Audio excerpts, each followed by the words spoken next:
Ria Atayde hiwalay na sa asawang si Zanjo Marudo. Paano na ang baby nila? Nako, kumapit ka dahil mukhang matapos ang 4 na taon na pagsasama ni Ria Atayde. At ang husband nito na si Zanjo Marudo ay mukhang hiwalay na ang dalawa. Putok ang balita ngayon sa hiwalayan ng dalawa at sa pagseseparate nila bilang mag-asawa.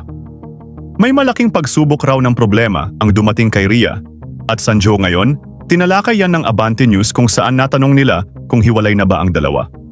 Kung matatandaan, ikinasal si Ria at Zanjo last year at nagbunga ng isang lalaking anak. Hindi pa man ipinapakita ni Ria at Zanjo sa publiko ang kanilang baby boy ay mukhang malungkot na hiwalay na ang dalawa. Alam naman natin hindi pribado ang pag-ibig nila at mulat ito sa madla kung saan binabahagi nila ang ganap nila sa social media bilang mag-asawa. Pero this time raw ay bibihira na mag-post si Zanjo at Ria ng kanilang mga picture together. At ang huling post pa nilang dalawa ay last February pa. Ano kaya ang magiging hakbang ng tinaguriang guardian of the family na si Sylvia Sanchez? Diba unang-una si Sylvia sa nag-aayos ng gusot sa kanilang pamilya at ayaw nitong nagwawatak-watak ang kaniyang pamilya at inaayos niya agad ito. Pero kung totoo na hiwalay na si Ria at Zanjo ngayon ay dapat na raw tanggapin ni Sylvia ito at wag nang pilitin pa ang dalawa na mag-ayos kung ayaw na nila sa isa't isa.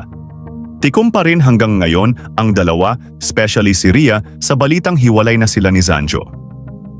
May mga nagsasabi pa nga na nililihis lang raw umano ni Zanjo at Ria ang balita sa kinakasangkutan na issue ng kaniyang kuya na si Arjo Atayde upang makalimutan ng tao ang pagkakasangkot nito sa flood control scandal. Pero kahit ano pa yan, si Ria at Zanjo lang ang makakasagot kung totoo na nag-split na sila together. Yun lamang po, ano ang masasabi mo sa balitang ito? Tingin mo ba ay hiwalay na silang dalawa? Comment mo sa ibaba. Huwag kakalimutan i-like ang video na ito. Maraming salamat po sa panunood.